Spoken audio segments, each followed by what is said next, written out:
What is up, my Lorcana goons? Welcome back to the Lorcana Goons channel. My name is Kevin, and today we have the top 8 breakdown from the Capre Principesse tournament. This is an Italian tournament, so excuse my pronunciation there, but we do have a top 8 breakdown with a 1st through 8th place right here, which is kind of cool. And it was a tournament that consisted of 118 players. So we're gonna go ahead and look at these top 8 deck lists, but first let's take a look at the overall meta chart right here, because the tournament organizers on Facebook were kind enough to put this together for us so we can get a taste of what's actually being played, at least on the Italian circuit, right? But if you don't know, Lorcana League Italia, they are a Facebook group that posts tournaments or posts about like Lorcana League tournaments all around Italy. It's a pretty cool Facebook page from what I can see. They have a variety they have a variety of tools that you can use to check when and where tournaments are happening. There's a bunch of different league tournaments happening with this Lorcana League Italia right here, so that's kind of cool. Shout out this Facebook group if you guys are in Italy or for whatever reason watching our videos. Be sure to check them out so you can find out more tournaments in your area. But check this out, we have a breakdown of the overall meta, 118 players like I said, and these were all the decks being played.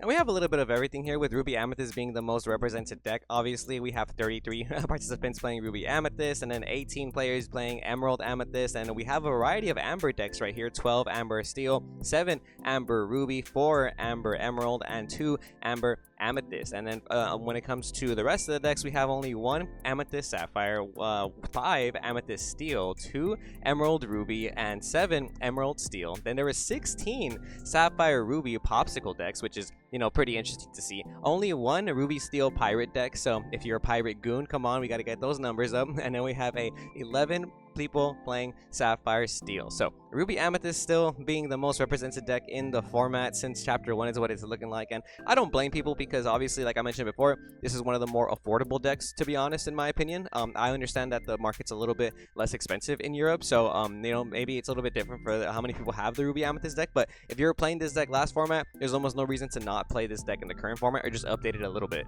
But like I mentioned, here's a list of future tournaments happening in Italy. If you're in that area, be sure to check out this group for more information on future events happening. It looks like it's all around Italy, so that's kind of cool. I'm really excited to see what else is going to be coming out of these tournaments. But let's get on into these top 8 breakdowns, with the first place being Luca Lazara. Shout out you for getting first place with this Ruby Amethyst list, playing a variety of cards that we're not used to seeing, like 2 Dragonfire. You can see it for the 1-drops. We have the 4 Rafiki and the 3 Chernobog followers. We're not playing any Olafs or minis. Very interesting. We are playing Teeth and Ambitions though. So we do have 3 Teeth and Ambitions, only 1 Crab, but we are seeing 4 of the goats, the rabbits, the fox, and the snakes. Everybody's favorite petting zoo package. And we have 3 Cuscos, 4 Mauis, and 4 Be Prepared, because Be Prepared is Be Prepared. You know what I'm saying? And then we have the 2 Maui's Fishhook and 4 Queen's Castle. We were seeing a lot of people play Spellbook in the last few tournaments we covered on this channel, but it's not looking like they're using Spellbook in this list.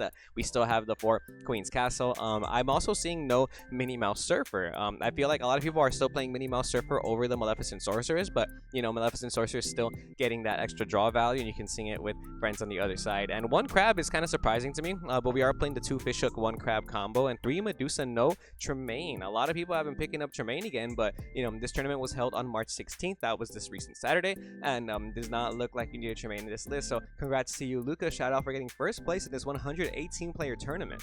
I really like Ruby Amethyst in every format. It just does what it needs to do the best. You know, you draw cards, you gain Lord, you have removal. It's just the best combination of colors, in my opinion, especially when you have goats to finish the game off. And early game cards are really powerful nowadays, like Rafiki, Cusco, and Chernobog's Follower is, again, a card that I really underestimated. I did not expect to see so much of it in these top cut tournaments, to be honest. And it's kind of good, you know, you quest when you need to, and then you draw more cards when you need to, so it lets you dig through your deck way faster. So when you're really looking for those goats or those Queen's Castles to finish off the game, you're able to see them a lot faster with stuff like Chernobog's Followers. I noticed we're now playing Pinocchio in this list, and Pinocchio Talking to Puppet sees a lot of meta play, at least over here in the western side, so fairly interesting to not see it in this list.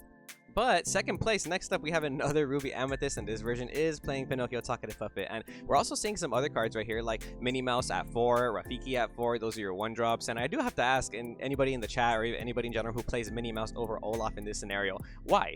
You know, why are you playing a Ruby card instead of an Amethyst card? You know, I just really want to know if there's a reason, or if it's just because you like it more. Just let me know. And then we have the 2 Cuscos. We are playing the goats and all that with the petting zoo package at 4, except for the crabs. We have 3 crabs in this list and 2 Maui's fish hook. So we're really trying to, you know, capitalize on giving our characters 3 strength. And by the way, I did misspeak last time. The fish hook does not have challenger, and the giving 3 strength only lasts for that turn. By the way, so sorry about that.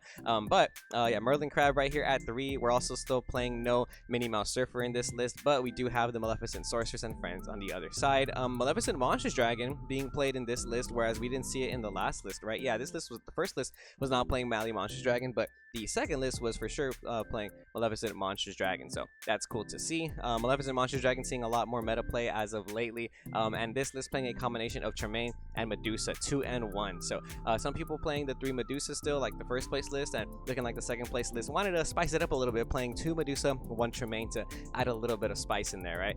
I do like Tremaine this format. I think Tremaine is still very good. A lot of times people don't play around it because they've just been focusing really hard on the fact that Medusa is a card, and they'll play their one big character like Tamatoa or something, and they'll leave it on the board, and you can respond to it with the Lady Tremaine. And Teeth and Ambitions seeing a lot of play in this tournament. I think Teeth and Ambitions is still a very powerful card, especially if you are playing the 1 strength 3 willpower characters, because it lets you, you know, eliminate early game cards like Cinderella Ballroom or Curse the Merfolk or any of those problematic aggro decks. Only 3 Queen's Castle in this list, no spellbook in this list, so we did cut some of that out. Queen's Castle is a very powerful card, but in the mirror match, it doesn't do what you really want it to do when your opponent has crabs and merlins, to be able to pump up your goats and your foxes, because it'll give them 7 strength, and if you already have Maui on the board, that fish hook becomes extremely free. So yeah, Queen's Castle is very good, but spellbook looking a little bit better in the mirror match, personally, from what we've been seeing in other tournaments. And hate to do it to you guys, but third place was also another Ruby Amethyst list, so shout out to Philip Ricardo Barreta. And by the way, shout out Sari Hassan for getting 2nd place. But anyways, shout out 3rd place Filippo right here for getting 3rd place. This one is a little bit spicy. We do have just a little bit of little spice sprinkled on top of this one. We have the 1 spellbook, like I was mentioning. Spellbook, you know, being really good in the mirror match, because you cannot out spellbook in the mirror match. There is not a single item removal card in the Ruby Amethyst color combination. So when you drop spellbook on them, it's going to stay on the board forever. Are you going to be able to gain that lore every turn? Maybe, maybe not, but still, it has a lot of value. We're playing 3 Pinocchio in this list because we wanted to add an extra, and probably because we're also playing 3 Jiminy Cricket. I've never seen Jiminy Cricket played in the meta. I like this card. It's a 2/1/2 card that has evasive. It's an inkable character as well, and when you play this character, if you have a character named Pinocchio on the board, you draw a card. So more draw power for your Amethyst engine. Do you really need more draw power though? Probably not. I think this deck draws more than enough. But still, an evasive character is always good in my opinion, and then you're going to be able to pump it up with Maui's Fish Hook if you ever need to, so that's kind of nice. But Jiminy Cricket I do like, because there is that potential to draw a card if you have your Pinocchio on the field, and oftentimes when you play your Pinocchio, you're able to just bounce it back to your hand with Snake or Fox, so you're going to be able to make it live pretty often, and if you end up drawing a Jiminy Cricket later, then you can just play the Pinocchio again and the Jiminy, and it's only 4 ink, so kind of cool to see. This list also not playing the Olaf style 1-drops. There's no 1/3 body characters. We are playing 4 Rafiki and 4 of the Chernobog followers. So there's a lot of draw power in these more recent Ruby Amethyst lists, is what I'm noticing. Like, we're really able to thin our decks out and really see the cards when you want to see them, which is pretty strong, honestly, because I'm sure you guys have played this deck or played against this deck, and it feels like you just need those last 2 combinations of Goat Bounce or like Spellbook Goat or something to finish the game off, and you're going to get there a lot faster by playing cards like Followers and Jiminy Cricket even. Pretty cool to see that we are playing Dragonfire in this meta. There's 1 Dragonfire in this list, and we've been seeing Dragonfire pop up and down, you know, in a couple of these lists, either from playing 1 or 2. And we do have the 2 Maleficent Monstrous Dragons and 3 Madame Medusa in this list. No Tremaines, just the Madame Medusa is what is looking like that we needed. But I like this list. I like the Jiminy Cricket in it. It's kind of cool. I'm going to try testing out Jiminy Cricket in my Ruby Amethyst list now, because I want to see if it gets me there, if it does what we need it to do. And I like the 5-drop Pinocchio too, so I'm surprised we don't see that one in here, you know? But enough of the Ruby Amethyst. We're tired of Ruby Amethyst over here, right? So we're at 4th place here. David Rizzi, shout out you. Sorry if I'm mispronouncing these names. I'm not Italian, but you know, I'm reading them the way I can. But we have an Amethyst Steel list. Check this out. One of the first things I noticed about this is that we are not playing Jafar striking illusionist. That's what he's called, right? Yeah, the big Jafar. We're not playing that Jafar actually, so you can play Amethyst Steel without playing the legendary Jafar. Is what it's looking like, and we are still playing 4 of the 4-drop Floodborn Jafar. I like this card in general because it's extra draw power for your Steel deck, and in a lot of scenarios, you're gonna end up stopping your opponent from questing because they don't want to give you that extra value for free. For 1-drops, we have a decent amount of 1-drops. We have the 4 Hook, the 4 Robin Hood goons. We're also playing Blue Fairy at 4, Smee at 4. We're not playing Snake in this build. It doesn't look like you need it, especially when you can play a card like Smee, which is basically a Snake but quest for 2. Yeah, it takes the 1 damage, but that's not really relevant in this format, especially when a lot of people are not playing Teeth and Ambitions like that, right? So that's kind of cool to see. And then we're also playing 3 Benja. Benja is super powerful this format, especially with so many decks playing cards like Lucky Dime. Sapphire is a very powerful color right now. Sapphire Steel, Ruby Sapphire. We saw in the beginning of this video how there is more than enough Sapphire being represented in this entire tournament, like more than 30 lists at least.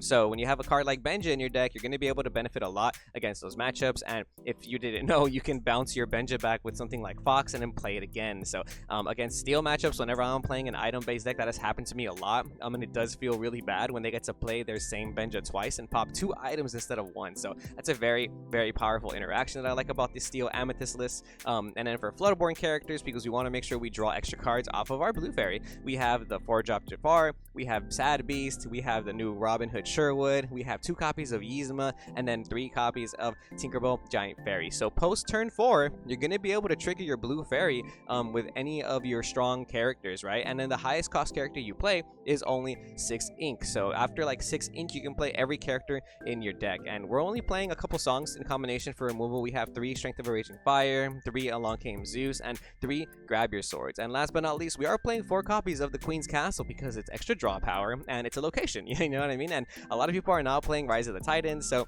a lot of these locations are going to stay on the board unless your opponent can successfully challenge them. And cards like Yzma, or even playing removal cards like Strength and Zeus, are going to make it so that your opponent can't really keep characters on the board to challenge your locations unless they have Rush or something, or unless they're playing cards like Crab, which give your opponent which give your character's challenger +3 on play. I really like this list. I like that it's not playing the Jafar Striking Illusionist, because I feel like that card was really cheesy. I mean, it's a very good card and everything, but it forces you to want to play cards like Whole New World, which they're good cards, but using Whole New World against a deck like Ruby Amethyst is just not something you want to do very often. And right now we're in a format where giving your opponent 7 cards does not feel good. I feel like in the last couple formats, Whole New World was very good because it didn't matter if you gave your opponent 7 cards, but right now it does really matter if you're giving your opponent extra cards, especially if they're playing a deck like Ruby Amethyst, which can draw into their goats, their rabbits, and stuff like that, or if you're playing against a Ruby Sapphire deck, which is going to be able to draw into all their power cards or something. So I like that it's not playing that. I think this color combination is very powerful still. It's a very mid-range control. It looks more like a control list in my opinion, because you're able to dominate the board and add a lot of pressure with your Smees and castles at some point to gain the lore. And then Blue Fairy having evasive is just going to stay on the board, you know what I mean, unless they have an immediate out to it. So the Blue Fairy going to be able to draw you some extra cards. So congrats to you, David, for getting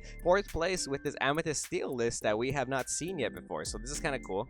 Some extra spice in this one. We have 5th place, Damiano Dobrez. Shout out you, Damiano Dobrez, for getting 5th place with this combination of Amber Emerald that we've never seen before. At least I haven't seen before on the channel. 5th place, looking pretty cool. This list playing a variety of cards ranging from the discard engine to Pride Lands to give your characters a little bit of a protection, because you are playing a lot of Prince and King characters. So we do have 4 copies of Cinderella Ballroom Sensation, Simba Protective Cub, Flynn Rider, we have the Ursula Deceiver, we got Prince John for that good discard engine, we have 4 Hypnotize, 4 Bare Necessities, Sudden Chill, and Mother Knows Best. And then we're also playing 3 of the following: Grand Duke, which is a card that's going to give your princesses, kings, and queens +1 strength, and you're playing a lot of those right here. You know what I mean? So we're also playing 3 Cloud Kicker, 3 Be Our Guest to probably make sure we draw into our Prince Johns or other cards that we need desperately. We are playing 3 of the Floodborn Flynn Rider and 3 Ring the Bell. If you don't know what Ring the Bell does, it says banish chosen damaged character. So it's an instant removal for any damaged characters on the board, which is kind of nice. And I think having this in combination of removal like Cloud Kicker and Mother Knows Best is going to be able to kind of keep control of the board while you're discarding cards from the opponent's hand. And last, we are playing 2 copies of Strike a Good Match and 2 copies of Sir Hiss, which is a 3 strength, 1 willpower character with evasive. Very interesting. Very, very interesting deck list. I forgot to mention my favorite card in this list, You Have Forgotten Me. For all my Yu-Gi-Oh fans, this is basically a delinquent duo. Each opponent chooses and discards 2 cards. That's insane to me. I still feel like You Have Forgotten Me is a very powerful card this format. A lot of people don't play around this card because people just forgot this card exists, right? So I imagine when you're setting up your Prince John, Flynn Rider kind of curve on turn 4, if you follow with a You Have Forgotten Me, you're going to discard 2 cards from the opponent's hand, and then you're going to draw 2 cards. And oftentimes, because you're playing a discard style deck, your opponent tends to just play as many cards from their hand so that you can discard the cards they want, and they won't play around something like You Have Forgotten Me. And what's crazy is that if you have You Have Forgotten Me and Bare Necessities, you can sing Bare Necessities with Prince John, look at your opponent's hand, discard a card, and then You Have Forgotten Me and hit 2 more cards. So you can potentially hit 3 cards from the opponent's hand on turn 4, which is kind of nice. It's almost as good as using Sudden Chill in combination with Hypnotize, but I just think You Have Forgotten Me is slept on right now. People don't play around it. People were playing around it in the first chapter because it was really popular, and since then the popularity of this card has died out, so nobody really pays attention to keeping more than 2 cards in their hand to play around this card. And I want to talk about Pride Lands in this deck because Pride Lands is a 2 uninkable location that has multiple effects. It has 2 effects, and I think any card that has 2 effects is just good. The first effect is that it's going to give your characters that are on here 2+ willpower. So that means if you move your Prince John there, he's not going to lose out to Grab Your Swords anymore. So he'll actually, it'll take more than, it'll take 2 Grab Your Swords to get rid of your Prince John. And that goes along with all your cards like Flynn Rider, Cloud Kicker, and your Grand Duke, for example. I like the Cinderella in combination here too, because Cinderella is going to let you sing a lot of your cards early, like Strike a Good Match or Sudden Chill. So if you open up a really nice curve with Cinderella, Prince John, and then something like that, then you can start singing Bare Necessities and Sudden Chill with your Cinderella instead of relying on singing it with your Prince John, so you can get as much discard value as possible. And whenever if the character is on the Pride Lands, it's going to lower the cost of the characters you play by 1, which is kind of crazy in my opinion, because you're going to be able to start playing your Cinderella for free. You can play Sir Hiss for 1, Cloud Kicker for 2, and the highest cost character in this deck is actually the 4-drop Flynn Rider. So I want to say, like, post turn 5 or 6, you can stop inking. You know what I mean? And most of these songs can be sung by almost all your characters. So actually all your songs can be sung by most of these characters. So at that point, when you stop inking, you're going to be able to generate value by just drawing a card and you don't have to ink anymore.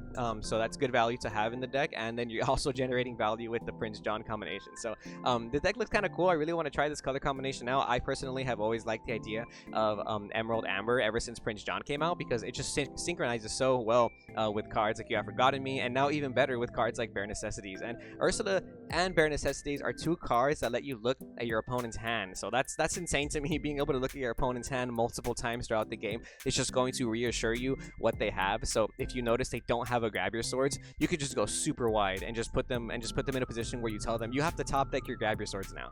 Yeah, a very interesting list. Shout out you, Demanio Dobrez, for getting 5th place with this list. I want to say this list is a tournament winning deck list in my opinion. I want to try this out myself. I really like this concept of combining the discard engine with the Amber discard engine as well. And I like Be Our Guest right now this format. Be Our Guest is a card that I think is just very good. Lets you look through your top 4 and pick a character, and sometimes you just need to see that last Prince John, that last Cloud Kicker, or even something like Flynn Rider to close the game out, because Flynn Rider can potentially quest for 4, which is really insane if your opponent has no cards in hand. So does feel like a bit of a cheesy deck, and I know if you run into this ladder you're going to be frustrated, but man, this deck looks really good. It looks very, very threatening. I do not want to play against this deck, so just personally just throwing that out there. Next up, we have 6th place Marco Adretto. We have a Ruby Sapphire list looking rather spicy, playing cards I don't normally see. So I love the addition to How Far I'll Go. We're playing those at 3. We're also playing Bell Strange but Special at 2. Don't normally see Bell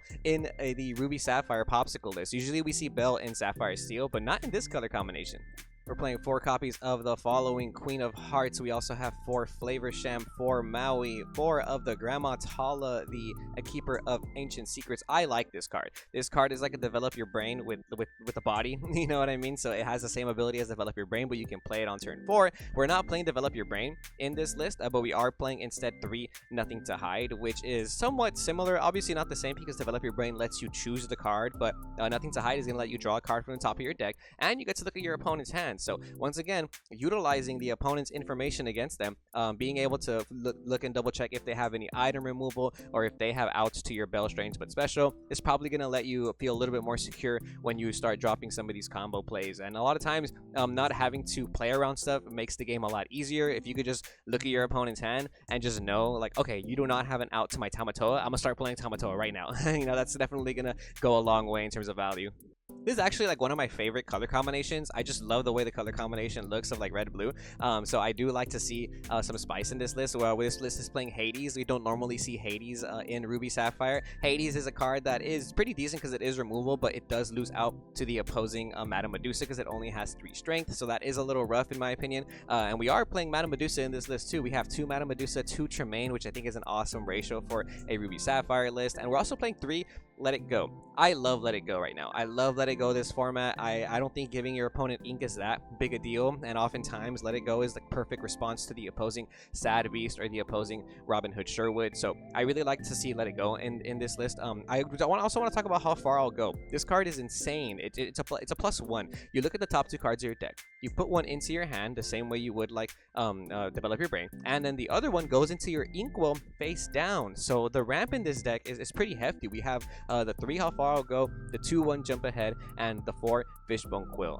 So oftentimes by the time you start using How Far I'll Go, you're already in a situation where you can you're gonna have a ramp available to you already. But the fact that it's a song means that you can sing it post turn 4 with cards like your Grandma, your Belle, your Lady Tremaine, and whatnot. So it adds a lot of extra value to those cards. And it not only adds value to those cards, it adds consistency to your deck because you're not playing Develop Your Brain, but you are using How Far I'll Go instead. So you're going to get an extra ink and you get to pick a card to add to your hand.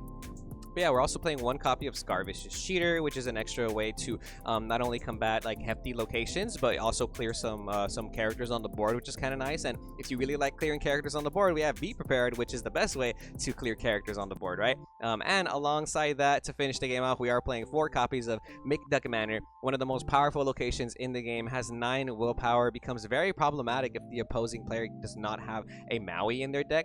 They have to commit a lot of resources to destroy this McDuck Manor, and if they don't, you're going to gain 2 lore every single turn. So at the beginning of your turn, McDuck Manor will give you 2 lore. Oftentimes, this deck has a problem with questing for high lore counts because most of your characters only quest for 1 in the early game, and later on in the late game, you're able to drop McDuck Manor, or even multiple McDuck Manors, and you can start questing. You can start gaining 2 to 4 lore at the beginning of your turn every single time, which is kind of nice. And then we have the Maui's Fishhook in combination with Maui. Maui's Fishhook is just really good in this list, I think. Oh, and 2 Judy Hops. I love Judy Hops' format. There's so many items running around.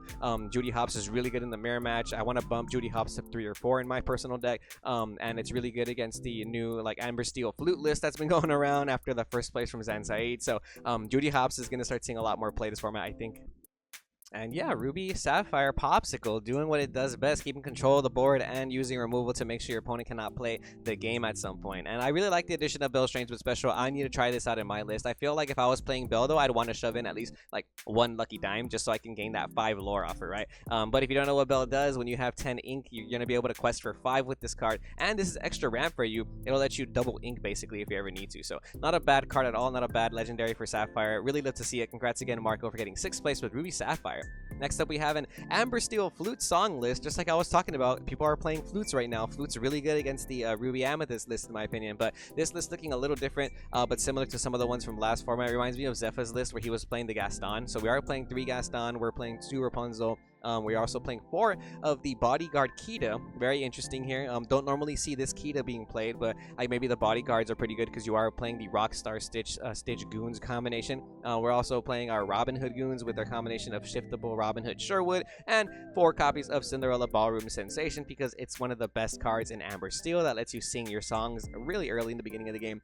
Surprisingly, only 3 Storm Rage On and 3 Strength of a Raging Fire. It looks like we're playing a limited amount of songs in this list actually, because We have only 3 Long Game Zeus, 2 Grab Your Swords, but we are playing 4 Whole New World because Whole New World's like the best card in this deck list, you know what I mean? And 4 Sleepy's Flute to make sure that we gain lore every time we use a song. Only 17 songs in this list, actually, with the addition, with that extra 2 copies of Bare Necessity. So I would have thought the most Amber Steel song list play more songs. I personally play like 20 in my deck list. I just feel like you want to see as many songs as possible. But hey, congrats to you, Lorenzo Mariotti, for getting 7th place with this Amber Steel song list. Also want to mention they're playing 2 Benja. I'm telling you, Benja is the way right now. Benja's going to be good against the mirror match for those opposing flutes or any Ruby Sapphire list or any Sapphire Steel list. And there's no Sapphire Steel list in this top 8, and you know, maybe it's because people ran into these Benja decks and they were taking them out, because oftentimes being able to use Bare Necessities to get rid of the Fishbone Quill in hand is one thing, but if they have a second Fishbone Quill, you can use Benja as a follow-up to get rid of their Fishbone Quill. And when you hit Fishbone Quill against both Sapphire Ruby or Sapphire Steel, it hurts a lot. That deck is really reliant on Fishbone Quill.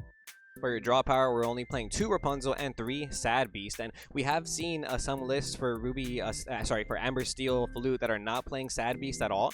Some lists only playing 1 Rapunzel and 1 Sad Beast or something. I think a lot of it is because you have plenty of draw power in this deck with the Rockstar Stitch combinations or the Whole New World. So if you're someone who wants to play this deck and you've been struggling to get your Beast Tragic Heroes because they are kind of expensive, you can honestly cut this card out. I don't think you need to play like 4 copies of Rapunzel and Sad Beast in this build in particular. And I think this might be one of the better deck lists right now for Amber Steel, because flutes are just very powerful against the opposing Ruby Amethyst matchup. We saw how Ruby Amethyst was the most represented deck in this tournament, and they don't have any item removal at all. So when you start playing flutes on them, they just have to accept it, which is kind of nice.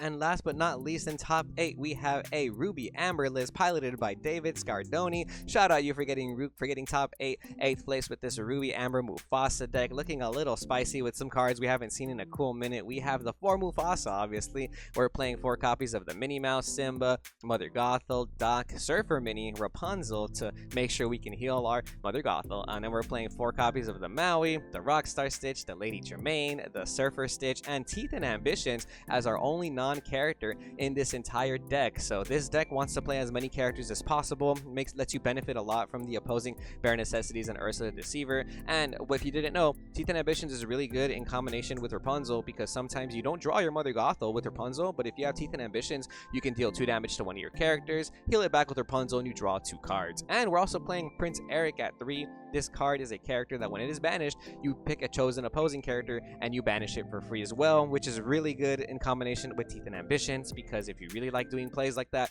you can pop your own Eric and pop any character on the field, which is kind of nice. So that's a good combo right there. And we're also playing 3 Hydra. We haven't seen Hydra really see any meta play, which is cool. And you can also combine Hydra with Teeth and Ambitions as well. If you don't know what Hydra does here, Hydra is a legendary 6 ink uninkable, 6 strength, 5 willpower that says when this character is dealt damage, deal that much damage to the chosen opposing character. So I've seen interactions with Hydra where you're able to use your own Hydra to crash into an opposing Maui, and your Hydra's still going to take 6 damage, so then you can use that to deal 6 damage to any opposing character, and that 6 damage is going to be able to clear most characters on the board. So Hydra is actually not bad. I would see people play Hydra in the beginning of the format in the Ruby Amethyst list, because it was a pretty good way to trade into certain characters and clear other characters.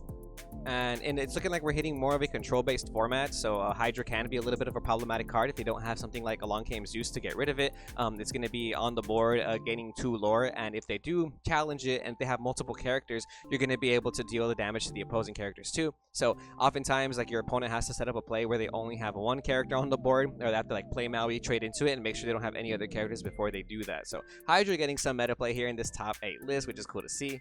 And then we have the Rockstar Stitch package. I like the Rockstar Stitch package that we have here because we have some decent targets like Simba, Protective Cub, Mother Gothel. We have the 1-drop minis and to help your Teeth and Ambitions be a little bit better too. So that's kind of nice in the early game in case some crazy aggro decks. And real quick, I want to talk about the Mufasa targets, because for Mufasa targets, we have some pretty good ones like Rockstar Stitch. We have Lady Tremaine, which is going to be able to banish a character. We have Surfer Stitch, which can potentially let you draw 2 cards. So your draw power is a little bit more than just Rapunzel in this deck list. And then when you get a Maleficent Monstrous Dragon, off of your Mufasa, man, that feels so good. Hitting hit Mufasa, being able to clear an extra character because your Maleficent Monstrous Dragon can now banish a chosen character, that's kind of nice. So shout out you, David, for getting 8th place with Amber Ruby Mufasa. Love to see it. Just goes to show this is a very diverse format. You don't have to only play one deck to be able to make a top cut or to be able to see some tournament results.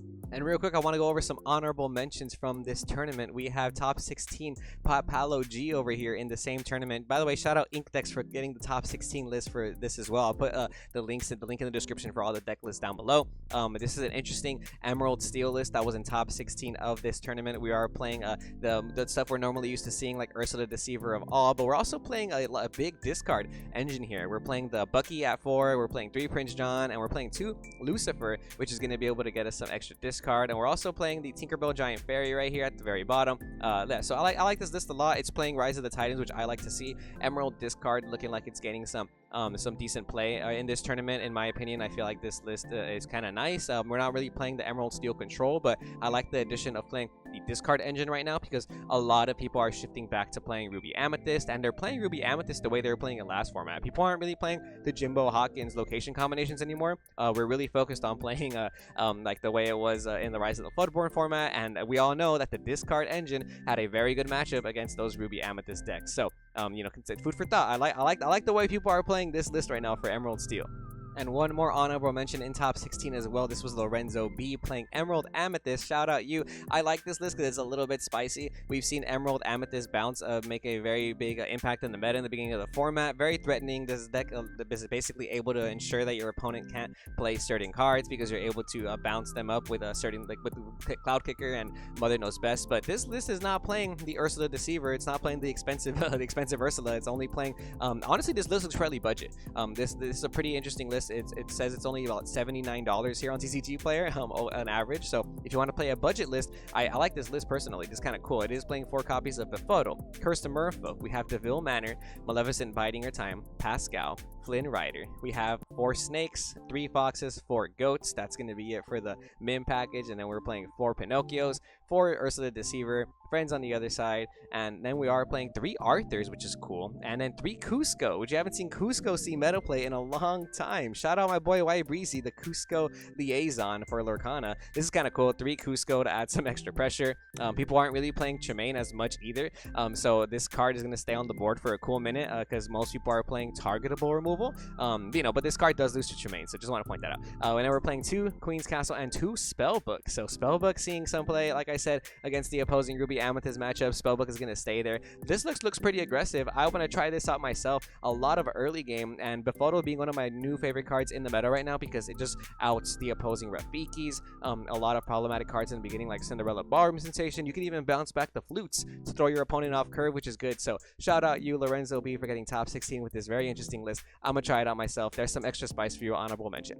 But that's going to be all for the Capre and Princess the Goat tournament that happened in Italy. 118 players hosted, I believe, by Lorcana League Italia. Shout out you guys. Make sure to check out their Facebook group if you're in Europe or whatever, or if you're in Italy. I'm a little ignorant when it comes to my geography, so I don't know how close everything is. But, you know, if you are in these areas, be sure to check out these tournaments. There's so many happening, and I love to see it. I love to see how much Lorcana is growing, and I can't wait to see who's going to win their state championships and what else is going to come from these events and all these spicy deck lists that are coming up. And by the way, shout out inkdex.com again for providing the top 16 if you want to see all these lists. I'll put the link in the description down below. And shout out to the Go and Capre and Principesse for hosting these awesome tournaments. And thank you guys for watching. Remember to stay tuned to Lorcana Goons, and we'll see you goons next time.